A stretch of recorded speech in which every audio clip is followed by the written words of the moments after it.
یعنی دورن و شیروان دادگر تو تیسفون بودش با انجمن یه های گروه از هند اومدن با فیل و بازی شطرنج اومدن گفتن مای بازی کرداهه بازی خیلی نازی کرداهه اگه راه این بازی رو کشفش کنید هوش و خردتون رو خرجش کنید جایزه میدیم آره جایزه یه ناب اگه نشد بدید جایزه به ما یه همارا ہے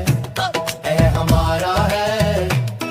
انوشیروان گفت وزیر جانم بزرگ مهر باخرت جانم کشفش کن بازی رو اگه میشه اگر نجنبی اوزاخیت میشه بدو بدو بدو بدو بدو بدو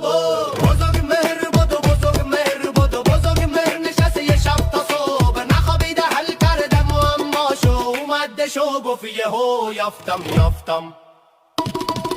راه و رسم و چم و خم و دریافتم هندیا اومدن بزرگ مهر رو میز تک تک مهره های شطرنج و چیده هندیا گفتن چجوری آخه چجوری تونستش شل کرتا کیاره کیاره کیاره کیاره کیاره بزرگ مهر نشسته یه بازی ساخته که یه تخت داشت و دوتا داشت تخت نردم نومش گذاشت تخت نرد کلی مهره داشت بعدش اومد به سمت هن با تخت نرد و با چند ترن